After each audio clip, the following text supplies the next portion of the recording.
Là, si on se voit de cette façon-là, en Jésus-Christ, il n'y a plus de condamnation.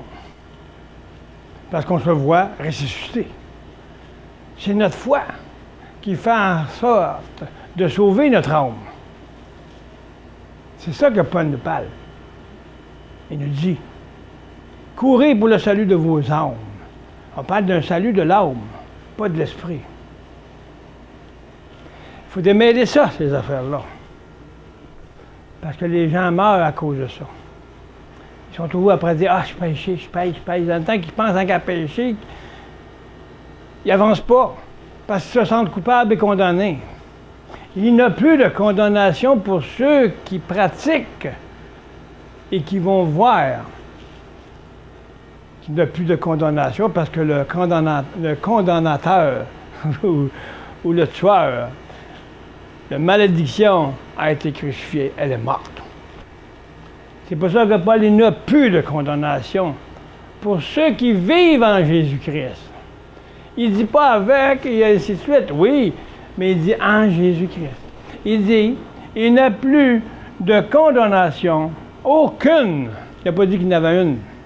Il n'y a aucune condamnation pour ceux qui sont dans Jésus-Christ. Ça veut dire que ce n'est plus moi qui vis, c'est Christ qui vit en moi. Donc, Christ ne se condamne pas. Il ne se culpabilise pas. Il est parfait.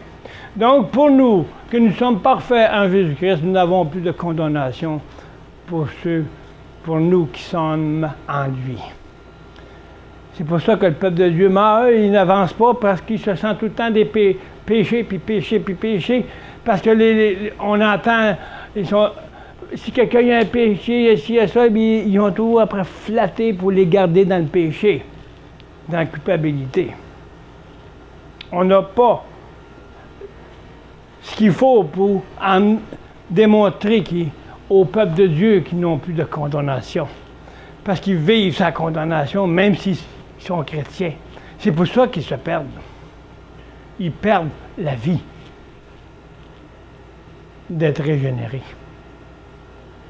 Tu ne peux pas être régénéré si tu marches toujours avec que tu te sens toujours coupable ou condamné à cause des ténèbres. La phrase qu'elle est, si Jésus dit, il n'y a plus de condamnation, pourquoi qu'on marche la condamnation et la culpabilisation? Parce que l'ennemi nous tient là. Il dit, vois-tu, il n'y a pas de résurrection, c'est pas vrai. Où est le problème? On ne peut pas avancer si on marche la culpabilité, plutôt se sentir avec un retour dans le péché. Il manque la foi. La foi nous dit qu'il n'y a plus de condamnation. S'il n'y a plus de condamnation, il n'y a plus de culpabilité pour ceux qui marchent avec une réalité dans la nouvelle vie. Et quand ça enlève ce poids-là, ton joug est doux. Parce que c'est le joug que Jésus a porté ton fardeau, puis il l'a mis sur la croix. Donc, la condamnation que tu avais, il a payé le prix pour ta condamnation. Il a fait en sorte de payer tout ce qui te condamnait. Donc, quoi qu'on fait? On n'enseigne pas cette mesure de vérité. C'est la plus grande mesure qu'il ne peut pas avoir pour libérer le peuple de Dieu.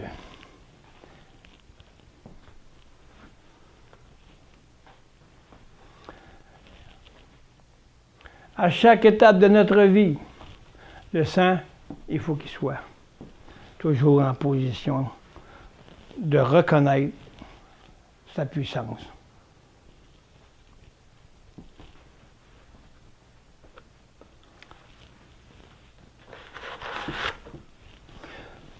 Est-ce qu'on pourrait penser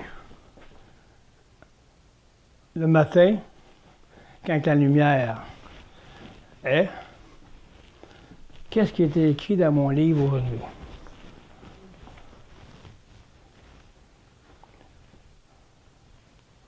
Le Saint-Esprit qui est capable de nous le montrer. Ça dépend de la pensée qu'il y a dans ton cœur. Ça dépend de l'esprit où tu es. Ça dépend de l'état où tu es.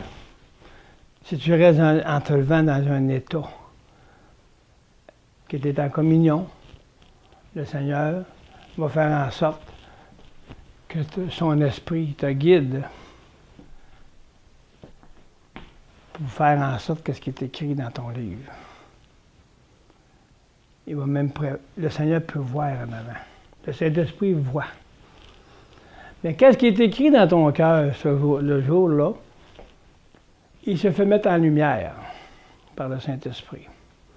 Donc, tu vas marcher selon l'Esprit de cette parole qui va te dire le matin, à la lumière.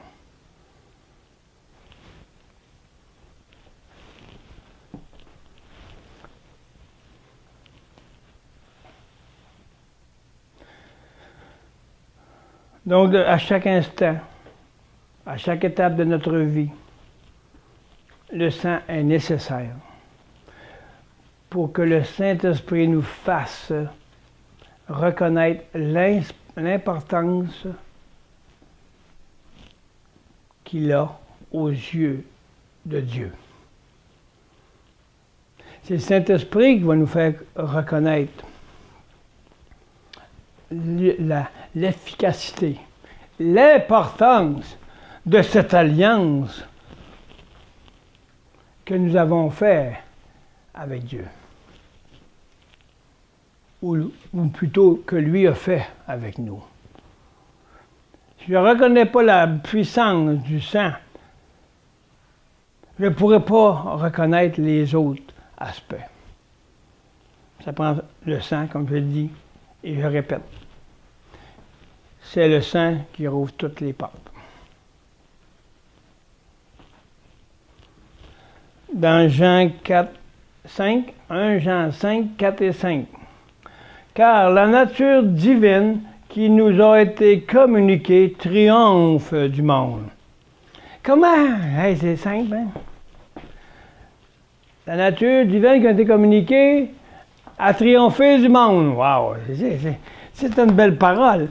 Mais comment qu'elle l'a fait? C'est toujours par l'œuvre de la croix. Ça a été accompli. Hein?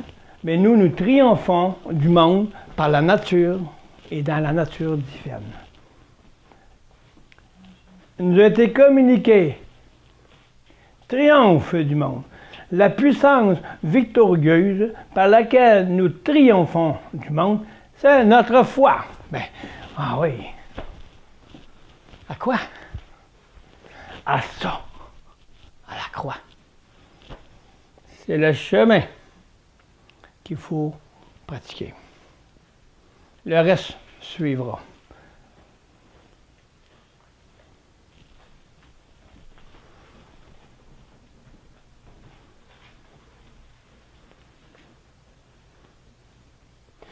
Imaginez de la parole de Dieu. Occupez-vous de Dieu.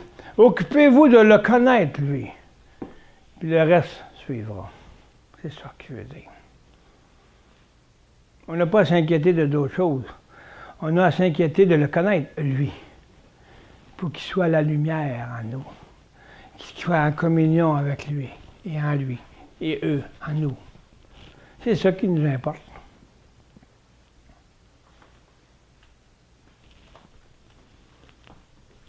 Si je m'importe juste à ça, le reste nous sera donné. C'est ce que Jésus dit. Pourquoi vous inquiétez de ci ou de cela? Occupez-vous de moi, puis vous allez tout avoir qu'est-ce qu'il vous faut. Oui, peut être vainqueur. Peut être vainqueur du monde. Celui-là seul qui croit que Jésus est le Fils de Dieu. Si on regarde croire, c'est bien plus que juste croire. Si tu crois, c'est parce que tu le pratiques. Tu as vu. Il y en a qui croient, ne voient pas. Ils ont entendu. Mais celui que Dieu fait grâce de voir, il pratique. Il y en a qui peut faire toutes choses selon le guide du Saint-Esprit. Maintenant, cette puissance est entre nos mains par la puissance divine. La puissance divine, elle est entre nos mains. Elle est en Jésus-Christ. Il est la puissance. Merci Seigneur, ils sont la puissance. C'est eux, la puissance. La toute-puissante. Si vous voyez Satan, est toujours diviseur. Il divise tous. Satan n'est même pas en accord avec lui-même. Il est toujours après se contrarier lui-même dans sa vie. Il ne sait même pas qui il est lui-même. Il sait juste qu'il est le diable. Il sait juste qu'il est le contre-Christ.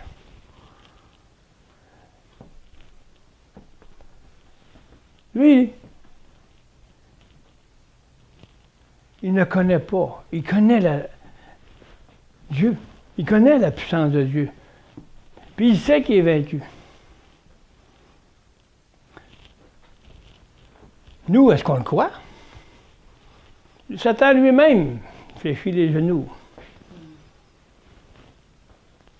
Toi, est-ce que tu crois qu'il va fléchir les genoux devant Dieu? Ta foi est que tu es nouvelle créature, tu as la nature divine en toi, puis que Dieu est en toi, et que tu as le pouvoir de le faire mettre à genoux devant toi. Parce que c'est Jésus qui est en toi. Mais si tu essaies de faire ça, là, puis tu n'as pas la connaissance et la façon que Dieu le fait, si tu n'as pas la vie avec une mesure nécessaire pour faire ça, c'est très dangereux. Mais il faut connaître avant d'agir. Il faut que Dieu, le Saint-Esprit te montre de connaître les choses. C'est pour ça que Dieu a permis qu'il y ait plusieurs membres dans son corps, que chacun a leur mesure pour qu'ils puissent s'unir ensemble, pour apprendre ensemble. Un chasse les démons, l'autre guérit les malades, l'autre c'est d'autres choses, l'autre c'est d'autres choses. Mais si toi tu guéris les malades, mais tu ne sais pas comment chasser les démons, mais le Seigneur va se servir de l'autre personne pour venir te le montrer ou lui-même va le faire. Le corps de Christ. On a la nature divine maintenant en nous. C'est la nature divine, c'est pas la nature du monde. Merci Seigneur. Nous avons pris conscience. Maintenant, on a pris conscience de ça. Là. On a tout. Qu'est-ce qu'on a enseigné depuis le commencement? On a pris conscience du mouvement de Dieu, le mouvement du Saint-Esprit, le mouvement de l'Esprit, de l'intelligence, de l'âme, et ainsi de suite. Nous avons pris conscience de Jésus-Christ dans l'œuvre de la croix, qui est pour nous d'une importance vitale et une puissance céleste. Dieu nous l'a communiqué selon la mesure de la grâce qu'il nous donne et selon le désir de sa volonté, et non notre volonté.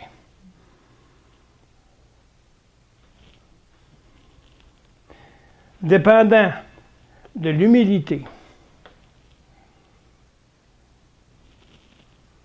et de l'amour que nous avons pour notre Sauveur Jésus. Comment grand voyons-nous notre Seigneur? C'est pas seulement, oui, il nous sauver, là, je crois. Mais je crois plus que croire, parce que je pratique ce que le Seigneur me demande. Je marche à genoux devant mon Seigneur. Je pratique ce qu'il me demande. Parce que c'est mon Seigneur. Plus nous devenons petits à nous-mêmes, plus que je donne ma vie, plus que je diminue à moi, plus que nous voyons Christ dans sa grandeur, et plus nous le reconnaissons comme Seigneur des Seigneurs. On n'est plus qu'un Seigneur, là. Et le Seigneur des Seigneurs. Parce que plus que devient petit, lui grandit. C'est nous qui décidons. Si je décide de devenir petit, mais on va tout lui donner pour qu'il devienne petit, puis même plus me voir pantoute, comme étant en vie.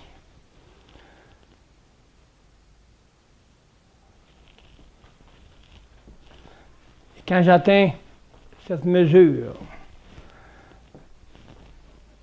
de plus se voir comme étant en vie de l'âme, de la nature pécheresse, on regrandit tout le temps. On grandit. Plus qu'on monte, plus qu'on a des étapes. Plus qu'on a des étapes. Plus qu'on a des étapes. De conquérir ce qui nous appartient. Parce qu'il nous appartient à Jésus-Christ. Donc, en étant lui, on va juste prendre ce qui nous appartient. On va marcher. Puis où est-ce qu'on va mettre le pied? Il nous appartient le terrain. Parce qu'on est vainqueur. On a combattu le bon combat de la croix. On a combattu le bon combat du Saint-Esprit qui nous a fait faire en sorte de nous transformer de mesure à mesure. Donc, par cette puissance, nous triomphons du monde et du vieil homme. Il ne faut pas l'oublier, lui. Et de tout ce qui est terrestre. Voilà où nous devons mettre notre foi. Pas n'importe quoi. C'est là. La foi, c'est ce que nous ne voyons pas avec nos yeux corporels. La foi doit être placée et centrée sur l'œuvre de Christ qui a déjà été accomplie. Pourquoi ne nous baisserions-nous pas? Baserions-nous pas? Ok, c'est basé. Pourquoi ne nous baserions-nous pas? Se baser, se fonder.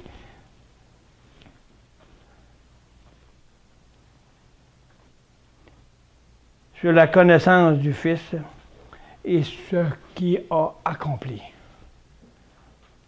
Pourquoi qu'on ne mettra pas toute notre confiance là, sur ce fondement, afin que ce fondement devienne la réalité dans nos vies? Pourquoi pas se baser juste là, puis juste avoir ça dans notre être entier, afin qu'on puisse être utilisé selon la mesure que Dieu veut nous faire et nous préparer pour nous utiliser. Et sur ce qu'il a accompli, le Père a tout mis en son Fils Jésus. Pourquoi pas nous, si le Père l'a fait, n'hésitons pas. Marchons vers la révélation de notre Seigneur Jésus-Christ. Donc, on n'a pas... Si le Père l'a mis tout dans son Fils, il l'a mis son Fils en nous, il est en nous, donc il a toute sa confiance. On peut avoir confiance en Dieu. On peut avoir confiance qu'il va le faire. Donc, n'hésitons pas. Marchons dans la pratique pour la révélation de lui-même en nous. Jean 5,5 Qui peut être vainqueur du monde? Celui-là seul qui croit que Jésus est le Fils de Dieu. Encore, on répète. Mais le Fils de Dieu, il faut qu'il soit en vous. Parce qu'on n'est pas vainqueur si je ne laisse pas Christ vivre en moi. Qui peut être vainqueur du monde? Ce sont ceux qui se laissent discipliner par le Saint-Esprit jusqu'à la délivrance. Quand nous sommes dépouillés de la chair et que Jésus est vivant en nous, nous sommes vainqueurs. C'est quand que Jésus, on reconnaît, on peut vivre et réaliser avec conscience que Jésus se renouvelle en nous. Nous sommes vainqueurs. Parce qu'on a conquéri qu'est-ce qui nous appartient, puis on marche dans le pays de la révélation. Donc on est vainqueur de ce qui a été un combat pour arriver là. Donc, j'ai un problème. Le combat, c'est par l'œuvre de la croix qu'il faut le faire. Pour enfin être délivré, pour être vainqueur par une transformation révélée. Du Saint-Esprit. Jésus est vivant en nous. Nous sommes vainqueurs. Quand on ressent la vie, c'est parce qu'on est vainqueur de cette étape-là, de cette mesure-là. Puis ça va nous faire en sorte. Il va nous laisser un petit repos. On se rassit. Là, après ça, il recommence encore. Mais on va devenir un jour qu'on va rester debout. On va marcher. Parce que ça devient nature divine. Ça devient automatique comme c'était automatique de pécher. Ça devient naturel. Naturellement céleste. Comme c'était naturellement pécheresse. Mais on a du devoir à faire, hein?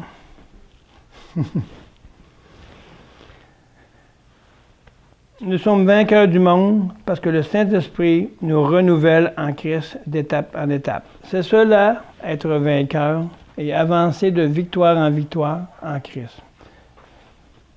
On l'appelle, c'est la vie de résurrection.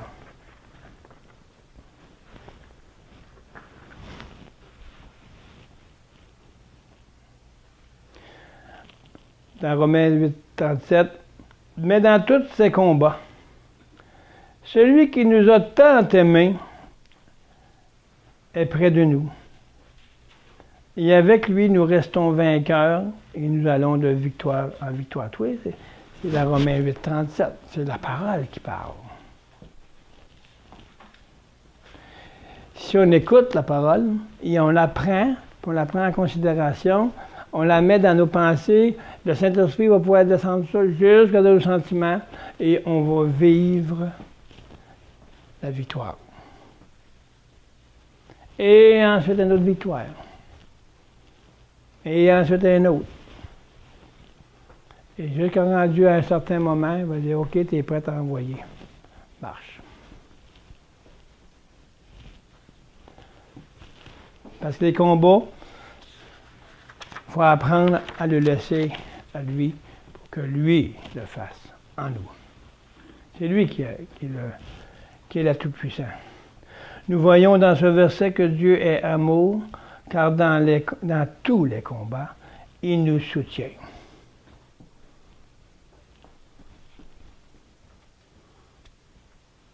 Il fait bien plus que nous soutenir. Si on le laisse faire, c'est lui qui fait le combat. Parce qu'il l'a déjà fait. Lui, il marche dans l'accomplissement. Il est accompli. Mais c'est nous qui devons laisser le Seigneur prendre ce qui lui appartient. Lui, il écrit son livre. Le livre est écrit, mais il veut que tu vois qu'est-ce qui est écrit. Mais pour ça, il faut voir Jésus comme notre Seigneur des Seigneurs. Sans ça, c'est moi qui est Seigneur.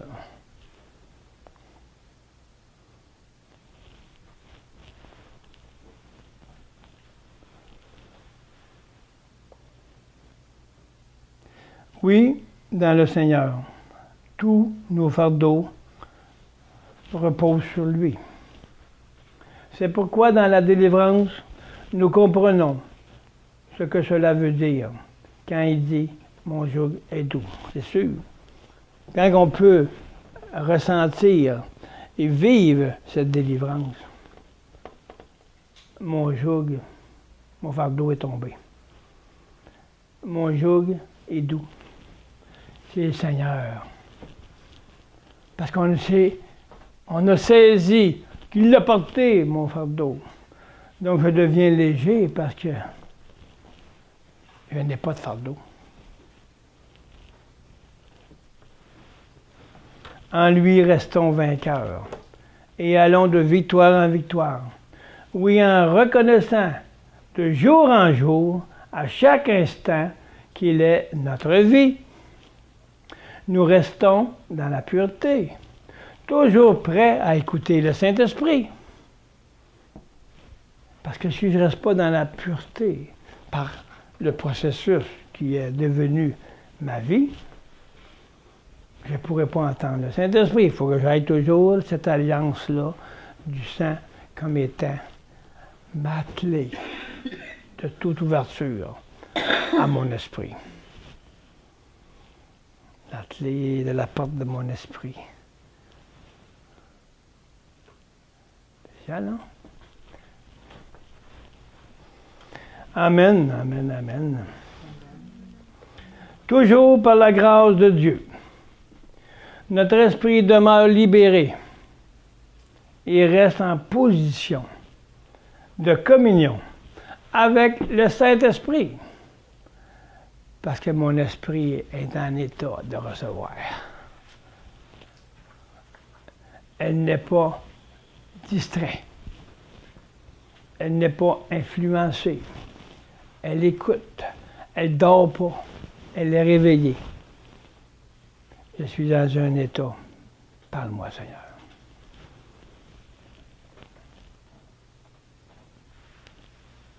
Dieu peut rester en contact continuellement, en contact continuel, tout le temps, si on le laisse faire.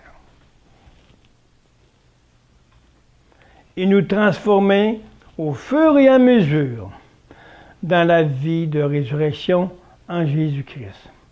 À chaque pas, c'est une victoire. Quand on fait un pas, ça veut dire qu'on a marché dans la mesure de transformation. J'ai laissé en arrière et qu'est-ce qui arrive maintenant? Je ne suis plus dans l'esprit du monde, mais il y a un combat qui s'est fait. Donc, une transformation, une vision se fait par le Saint-Esprit et transforme notre passé et reproduit la nouveauté en nous. Parce qu'à chaque pas qu'il y a cela qui se passe, qu'on ressent une transformation, peu importe la mesure qu'elle est, ça peut être Dieu commence toujours par transformer graduellement. Mais celui qui décide quoi? Mais nous, il faut y laisser tout. C'est lui qui décide. Un autre, et c'est en voulant dire, à chaque pas, c'est une victoire. Une autre révélation de Jésus par l'Esprit. L'Esprit qui renouvelle le fruit. Le fruit, c'est la mesure de sa vie. C'est pas un fruit, j'ai fait ci, j'ai fait cela. Fais premièrement, laisser vivre Christ en toi et tu porteras le fruit de l'Esprit, de la parole en toi, parce que tu veux porter la vie. Une autre révélation. C'est chaque révélation qui concrétise la mesure. Chaque pas qui est fait dans le terrain des cieux, c'est la mesure que tu as.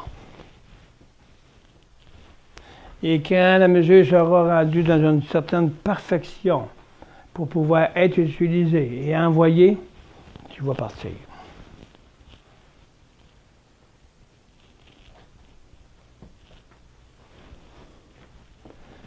On voit des filles ici qui sont là. Bon, ils ont été formés. Ils se forment encore. On est tous transformés à être appelés à être transformés encore. Mais on voit la mesure qui s'est mise en elle. Le Seigneur en elle a fait en sorte qu'ils sont là aujourd'hui et qu'ils font l'œuvre de Dieu. Et quand ils sont arrivés ici, ils n'étaient pas capables de faire ça. On voit la transformation. De mesure en mesure. Et quand vous avez été mesuré selon la volonté de Dieu pour faire cela, il vous a envoyé ici. C'est bien que ça fonctionne. Il faut qu'il nous modélise à une façon pour qu'on soit capable, en lui, de faire la mission. C'est lui qui met à cœur dans vos cœurs, parce qu'il vous a préparé, c'était écrit. Si vous refusez d'accepter ce qui est écrit, vous faites juste retarder la grâce pour vous-même. La grâce de le transformer encore. Si vous arrêtez ça, vous allez juste être sur stand-by, comme on appelle. On attend que, ouais, quel numéro? Quel numéro de porte? Aïe, aïe. Même. Mais c'est merveilleux, on peut même le témoigner, ça. Le Seigneur montre toujours son but. Peu importe, il va prendre quelque chose pour te montrer. C'est là qu'il faut que je sois. Il confirme. Mais il a fallu qu'il prépare pour te faire marcher. Vous faire marcher dans ce que vous marchez présentement. Donc, avant d'arriver en haut, il faut commencer par en bas. Quand tu montes d'une échelle, tu ne commences pas par en haut, tu commences par le premier barreau en bas. Parce que je ne sais pas comment que je ferais pour arriver dans le dernier barreau en haut. Là, je sauterais, puis le reste me fait mal. Donc, c'est pour ça qu'il faut voir. Il faut être préparé pour la mission. Il faut être préparé pour être formé pour arriver à marcher et aller où ce que Dieu nous veut. Et quand on est rendu à une certaine mesure, bien, il met en place sa volonté. Donc, marchons pas en avant du Seigneur, parce qu'on risque de tomber puis se casser le nez, hein, comme on peut dire. S'enfarger avec le moi. Le moi va me conduire au moi.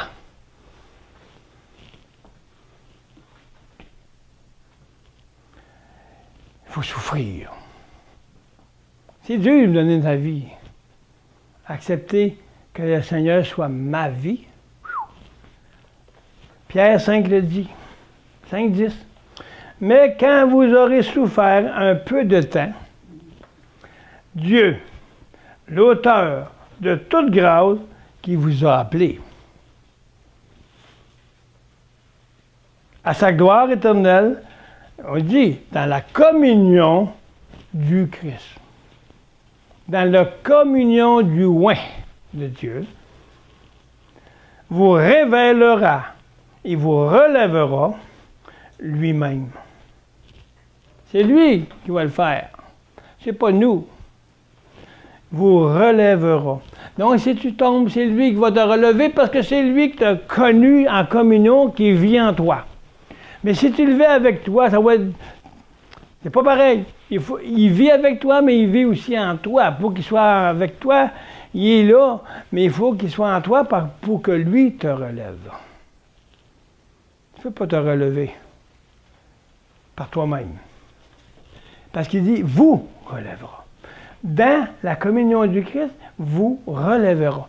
Quand il y aura un peu de temps qui va se passer ici, là, hein, ça se passe ici, là, c'est dur, là, c'est souffrant. Donner ma vie. Il faut que je meure à mes enfants. Hein. C'est souffrant. Mais si vous persévérez, il vous relèvera. Parce que vous marchez la pratique de la foi, de ce que vous croyez d'être transformé, que vous changez. Donc, si vous persévérez patiemment, en communion en lui, il vous relèvera. Ça veut dire qu'il va te délivrer. Ça veut dire qu'il va te transformer. Il va te délivrer de qu'est-ce qui te faisait mal ou qu'est-ce que ton désir était de ne pas le faire, mais en te laissant, t'abandonnant, t'humiliant. Le Saint-Esprit va le faire parce que si tu acceptes. Le Saint-Esprit travaille toujours si tu le laisses faire. Il va te donner la force et la puissance. OK, Seigneur. Ça va venir là. Parce que tu persévères dans ton humilité en criant au Seigneur. Il veut qu'on crie envers lui. Et quand, rendu le temps, il vous relèvera. Lui-même, il n'a pas dit les autres, là, puis pas toi-même. C'est lui en toi. Parce que tu es en communion avec eux et en nous. Et en plus, il vous affermira, vous fortifiera, il vous rendra inébranlable en vous établissant sur le fondement solide. Donc, ça prend tout ça pour arriver à t'établir sur le fondement. Fait que ça prend la transformation pour t'établir sur le fondement qui a maintenant la bâtisse de ton âme s'est construite. Solide en Jésus-Christ. Donc, rien ne peut faire tomber ce fondement. Le fondement est toujours là. Mais la bâtisse, ça dépend comment il y a un bâti. Si elle est bâtie avec du chaume ou du foin ou ça brûle tout. Ça veut dire, moi, j'ai pas fait. Je ne l'ai pas laissé faire. Je ne me suis pas humilié. J'ai voulu garder mon fondement à moi. Donc, il n'y a pas de fondement solide, et selon ma chair. Mais si je m'humilie, il va me fortifier. Il va jusqu'à rendre solide la bâtisse. Parce que le fondement est là, et j'ai laissé le Saint-Esprit bâtir sur le fondement le roc Jésus-Christ. On devient inébranlable. Mais peu importe, on tombe tous. Mais on revient tout de suite. On ne reste pas avec... Tout de suite, on dit, OK, tic. On continue. L'ennemi, il va venir un temps, il n'y a plus rien. Il ne pourra même plus entrer dans ton âme pour essayer de te picocher. Parce que tu es rendu inébranlable. Tu n'as plus du vieil homme d'une mesure assez puissante où ce que l'ennemi ne peut même plus venir t'achaler. Donc, ça va être on va travailler maintenant d'une autre façon où ce que l'ennemi va essayer, on va être conscient, c'est dans l'esprit. Il ne pourra plus toucher l'âme, mais il va aller flirter ta conscience pour essayer de te faire penser, tu vas dire, ta conscience est ancrée, elle est solide dans la parole de Dieu. Elle est ancrée, elle est forte, elle est fortifiée et solidifiée dans la maison de Dieu. Donc la maison de Dieu qui est forte et puissante, le temple, l'ennemi ne peut plus entrer dedans. Mais il va aller t'accapasser un peu à ton esprit. Il va essayer de te faire prendre conscience un doute. Tu vas dire, ben non. Il ne pourra même pas aller te le faire penser pour rester dessus cette pensée. Il va aller se fleurer. Wow. Tu vas dire, hein, t'es pas capable, hein? Eh non. Tu n'es même pas capable de te faire penser parce qu'il va penser tout de suite, il n'y a rien pour toi ici, dans la maison. Fait que l'ennemi va juste effleurer l'esprit du diable va juste essayer de t'effleurer ton esprit pour essayer de te faire prendre conscience qu'il y a quelque chose. Regarde, c'est doute. Mais tu ne laisseras même pas rentrer le doute à ta pensée. Tu vas dire non dans l'esprit. On appelle ça le combat de l'esprit. Qu'on parle plus loin. Mais ça vient puissant. Parce que maintenant, ça devient dans des parties de perfection en Christ. Et plus que la mesure soit rendue parfaite.